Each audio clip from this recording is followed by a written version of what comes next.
بسم اللہ الرحمن الرحیم۔ حضرت امام جعفر جن کا لقب صادق ہے، بن امام باقر بن علی زین العابدین بن امام حسین بن علی المرتضیٰ بن ابی طالب رضی اللہ تعالیٰ عنہم اجمعین، ان بزرگ ہستیوں میں سے ہیں کہ جن کا فیض حضرت سیدنا صدیق اکبر اور اہل بیت آل اطہار سے اور بالخصوص جو احناف ہیں ان تک آپ علیہ السلام کا فیض بھرپور طور پر پہنچ رہا ہے۔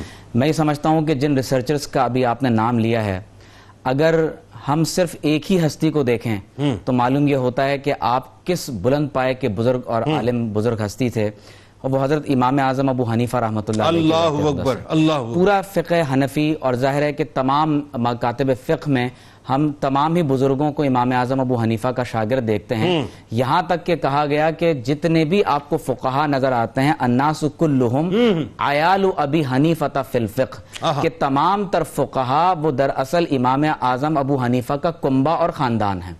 اور امام اعظم ابو حنیفہ فرماتے ہیں کہ لولا سنتان لہلک النعمان، کہ اگر میں نے 2 برس امام جعفر صادق علیہ السلام کی صحبت اختیار نہ کی ہوتی تو میں در حقیقت ہلاک ہو جاتا۔ اللہ، اب آپ اندازہ کیجئے کہ سلسلہ عالیہ نقشبندیہ میں بھی آپ کا فیضان جاری ہے، بالخصوص علم کیمیا اور جدید علوم کے حوالے سے جس طرف آپ نے اشارہ کیا۔ آپ مدینہ منورہ میں یونیورسٹیز کو قائم فرما رہے ہیں، آپ کوفہ اور بصرہ کے اندر اپنے علمی مراکز قائم کر رہے ہیں، تو یہ وہ دور ہے کہ جس میں صحابہ کرام تابعین کے علوم کو ایک مقام پر جمع کیا جا رہا ہے، اور دور تدوین کا یہیں سے آغاز ہوتا ہے، کیونکہ آپ نے جن لوگوں سے روایت کی ان میں امام زہری کا نام بھی قابل ذکر ہے۔ تو اب قابل توجہ بات یہ ہے کہ جابر بن حیان جیسی شخصیت آپ سے علم کیمیا میں استفادہ کر رہی ہے۔ اب آپ دیکھیے آپ کے اساتذہ میں حضرت انس بن مالک، حضرت سہل بن سعد، حضرت امام باقر، حضرت عروہ بن زبیر، حضرت عطا بن ابی رباح اور حضرت قاسم بن محمد بن ابی بکر رضی اللہ تعالی عنہم جیسی ذات اقدس ہے۔ اور جن لوگوں نے آپ سے علوم کو روایت کیا ہے ان میں حضرت امام موسیٰ کاظم، حضرت یحییٰ بن سعید انصاری، حضرت امام اعظم ابو حنیفہ، حضرت سفیان بن عیینہ، حضرت محمد بن ثابت البنانی اور حضرت داؤد طائی رحمۃ اللہ تعالی علیہم، اس قدر جلیل القدر شخصیات نے آپ سے استفادہ کیا۔ حضرت عمر بن ابی مقدام فرماتے ہیں کہ کنت اذا نظرت الی جعفر ابن محمد، فرماتے ہیں کہ جب کبھی میں نے حضرت امام جعفر علیہ السلام کو دیکھا تو علمت انہ من سلالۃ النبیین، فرماتے ہیں کہ میرا تجزیہ یہ ہے کہ آپ علیہ السلام کے وجود میں اللہ تعالیٰ نے تمام انبیاء علیہ السلام کے جوہر کو ایک مقام پر جمع فرما دیا تھا۔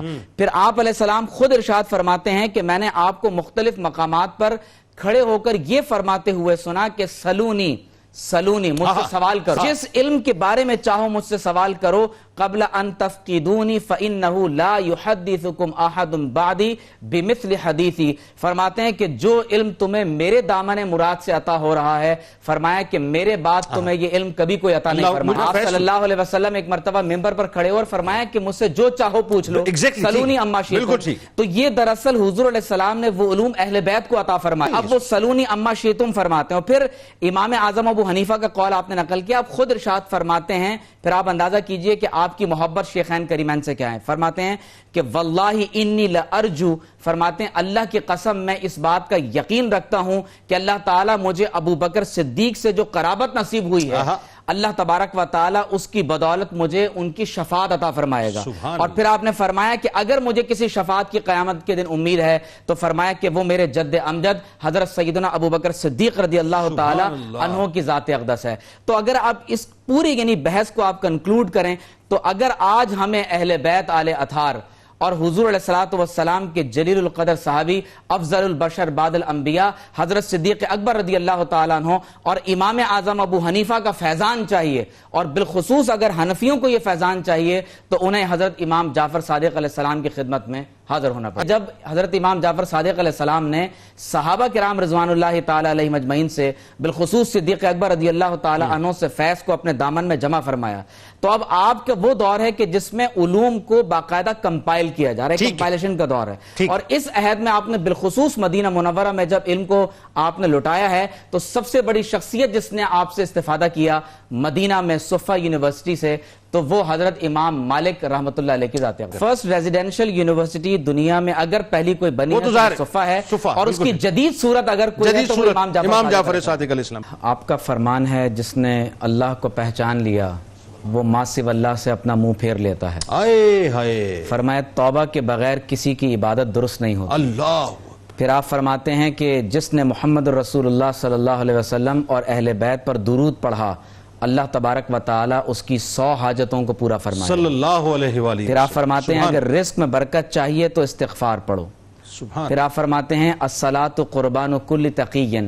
فرمایا کہ نماز ہر متقی کو اللہ کے قریب کر دیتی ہے. ایک ایک جملے میں پھر آپ فرماتے ہیں الحج جہاد کل ضعیف. فرماتے ہیں کہ جہاد ہر کمزور شخص کا جہاد فرمایا کہ وہ حج بیت اللہ ہے. زکوٰۃ البدن الصیام فرمایا کہ جسم کی زکوٰۃ روزہ ہے.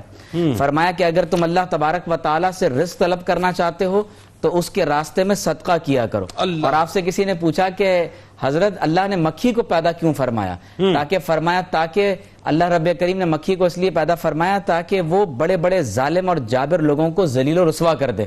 ان پر آ کر بیٹھتی ہے اور وہ پھر بار بار اس کو اڑاتے رہتے ہیں.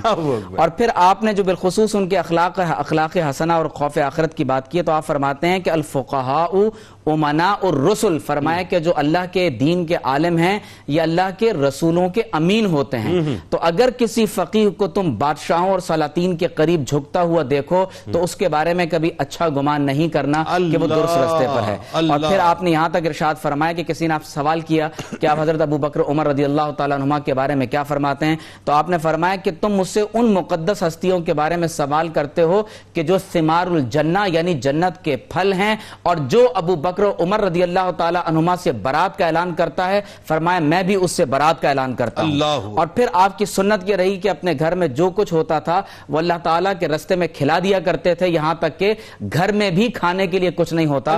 اور حضرت داتا گنج بخش رحمت اللہ علیہ نے آپ کے خوف خدا کے بارے میں لکھا ہے کہ ایک مرتبہ حضرت داؤد طائی رحمت اللہ علیہ جو بہت جلیل القدر صوفی اور اللہ کے عبادت گزار اور زاہد بندے ہیں اور آپ کے شاگردوں میں سے تو آپ نے آ کے عرض کی کہ حضرت مجھے نصیحت فرمائیں کہ میرا دل اللہ کے ذکر سے غافل ہے. یعنی یہ حضرت امام داؤد طائی فرما رہے ہیں. اب ان کا جواب کیا ہے؟ فرمایا کہ آپ تو خود اپنے زمانے کے برگزیدہ زاہد ہیں مجھ سے کیا سوال کرتے ہیں.